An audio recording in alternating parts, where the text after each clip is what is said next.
Assalamualaikum warahmatullahi wabarakatuh. Bagaimana kabar anak-anak? Mudah-mudahan kalian tetap dalam keadaan sehat. Alhamdulillahirabbil alamin.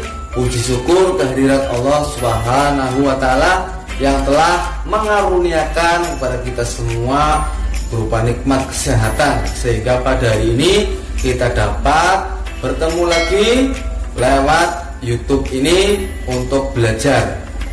Pada kesempatan ini kita akan belajar materi pembelajaran kelas 6 tema 4 muatan pelajaran IPA. Kali ini kita akan belajar mengenai proses menghasilkan energi listrik.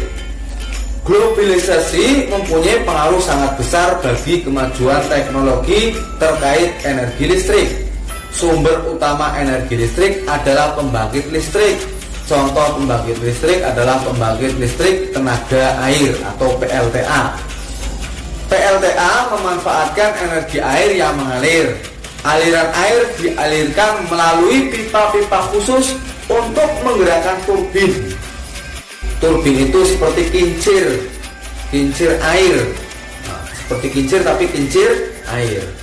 Gerakan turbin tersebut nantinya akan diubah menjadi energi listrik di dalam generator. Lihat, anak-anak bisa mengamati aliran sungai yang mengalir melalui kincir air. Kemudian kincir air ini terhubung dengan generator. Ya, generator itu nanti akan mengubah energi gerak menjadi energi listrik.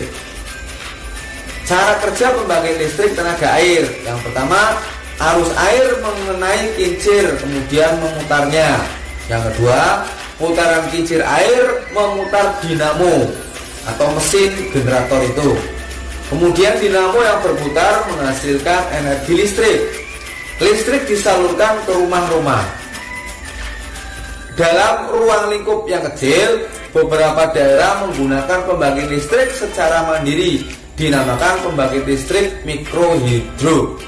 Pembangkit listrik mikrohidro menggunakan aliran air untuk memutarkan kincir air. Kincir air kemudian menggerakkan turbin hingga menghasilkan listrik. Proses menyalurkan energi listrik. Energi listrik yang dihasilkan oleh pembangkit listrik tenaga air, anak-anak bisa mengamati gambarnya ini, atau PLTA, siap untuk disalurkan. Kemudian energi listrik disalurkan terlebih dahulu melalui kabel-kabel besar yang terpasang di menara saluran udara tegangan ekstra tinggi atau disingkat SUTET. Selanjutnya, energi listrik kemudian masuk ke dalam transformator untuk menaikkan atau menurunkan tegangan. Dan selanjutnya, energi listrik disalurkan ke dalam pabrik-pabrik. Pabrik biasanya membutuhkan energi listrik cukup besar untuk keperluan produksi. Energi listrik kemudian masuk ke dalam transformator. Transformator ini berfungsi untuk menurunkan tegangan. Energi listrik dari transformator penurun tegangan diterima oleh gedung perkantoran dan rumah-rumah penduduk. Nah, itu anak-anak proses masuknya listrik ke rumah kita. Nah, kita harus bersyukur karena kita sudah bisa menikmati adanya listrik. Kalau dibandingkan zaman dahulu, itu belum ada listrik, masuk ke perkampungan itu masih gelap, tidak bisa memanfaatkan teknologi. Nah, untuk itu kita harus menghemat energi listrik ini. Nah, bagaimana cara menghemat energi listrik? Yang pertama, kita bisa membatasi waktu menonton televisi. Jadi, kalau sudah selesai acaranya, dimatikan televisinya. Jangan sampai televisi yang menonton kita tidur. Nah, selanjutnya, mematikan kipas angin atau pendingin ruangan atau AC ketika udara sedang sejuk. Kalau udaranya sudah dingin, ya nggak usah kita menyalakan kipas angin atau AC. Selanjutnya, mencabut kabel dari stop kontak apabila sudah tidak digunakan. Jadi kalau sudah tidak digunakan alat-alat elektronik kita, maka kita cabut saja itu kabel dari stop kontaknya sehingga tidak memakan beban listrik. Jangan biarkan pengisi daya telepon seluler atau laptop terpasang di stop kontak semalaman. Jadi lebih baik dicabut. Kemudian mengganti lampu dengan daya yang lebih kecil. Nah, sekarang ini ada lampu yang namanya lampu LED. Itu membutuhkan daya sangat kecil tapi nyalanya terang. Jadi lebih baik kita menggunakan lampu-lampu yang hemat energi. Selanjutnya, mematikan saklar lampu saat kondisi ruangan cukup cahaya. Apabila sudah siang, ya kita matikan lampu untuk menghemat penggunaan listrik. Memasang daya listrik di rumah sesuai keperluan, ya. Ini cara-cara menghemat listrik. Selain yang tadi disebutkan, bisa memasang daya listrik di rumah sesuai keperluan. Menggunakan peralatan elektronik yang mempunyai daya watt kecil. Mengganti lampu dengan lampu hemat energi. Menggunakan alat elektronik secara bergantian. Kemudian memanfaatkan cahaya matahari untuk menerangi rumah pada pagi hingga sore hari. Selanjutnya, menjelaskan sumber energi alternatif penghasil energi listrik.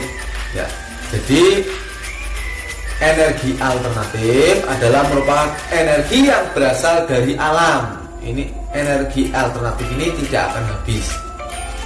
Keuntungan menggunakan energi alternatif: yang pertama, lebih ramah lingkungan. Yang kedua, bebas polusi. Yang ketiga, sumber energi ada di alam, jumlahnya tak terbatas, jumlahnya banyak sekali. Memiliki jangka waktu habis yang lama.